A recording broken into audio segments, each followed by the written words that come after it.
दशकं 31 बलिदर्प उच्छेदः। प्रीत्या दैत्यत्तव तनुमहः प्रेक्षणात् सर्वथापि त्वामाराध्यन् अजितरचयन् अञ्जलिं सञ्जगाद। मत्तः किं ते समभिलषितं विप्रसूनो वद त्वं व्यक्तं भक्तं भवनम् अवनीं वापि सर्वं प्रदास्ये। ताम् अक्षीणां बलगिरम् उपाकर्ण्य कारुण्यपूर्णोऽपि अस्योत्सेकं शमयितुमनाः दैत्यवंशं प्रशंसन्। भूमिं पादत्रयपरिमितां प्रार्थयामासित त्वं सर्वं देहीति तु निगदिते कस्य हास्यं न वा स्यात्। विश्वेशं मां त्रिपदमिह किं याचसे बालिशस्त्वं सर्वां भूमिं वृणु किम् अमुनेत्यालपत्वां सदृप्यन्।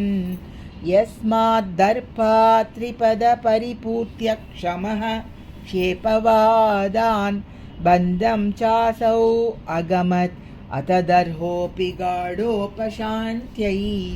पादत्रय्या यदि न मुदितो विष्टपैर्नापि तुष्येत् इत्युक्तेऽस्मिन् वरद भवते दातु कामेऽथतोऽयं।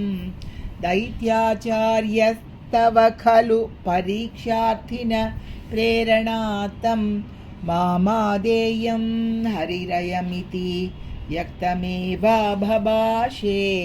याचत्येवं यदि स भगवान् पूर्णकामोऽस्मि सोऽहं दास्याम्येव स्थिरमिति वदन् काव्यशब्दोऽपि दैत्यः। विन्ध्यावल्या निजदयितया दत्तपाद्याय तुभ्यं चित्रं चित्रं सकलमपि स प्रार्पयतोयपूर्वम्। निस्सन्देहं दितिकुलपतौ त्वय्यशेषार्पणं तद् व्यातन्वाने मुमुचुर्षयः सामरा पुष्पवर्षम्। दिव्यं रूपं तव च तदिदं पश्यतां विश्वभाजाम् उच्चैरुच्चैरवृदत् अवधीकृत्य विश्वाण्डभाण्डम्। त्वत्पादाग्रं निजपदगतं पुण्डरीकोद्भवोऽसौ कुण्डितो यै असिचत् अपुनात् यज्जलं विश्वलोकान्। हर्षोत्कर्षात् सुबहुननृते केचरैरुत्सवेऽस्मिन् बेरीं निघ्नन् भुवनम् अचरत् जाम्बवान् भक्तिशाली। तावद्दैत्यास्त्वनुमतिमृते भर्तुरारब्धयुद्धाः देवोपेतैः भवत् अनुचरैः सङ्गता भङ्गमापन्।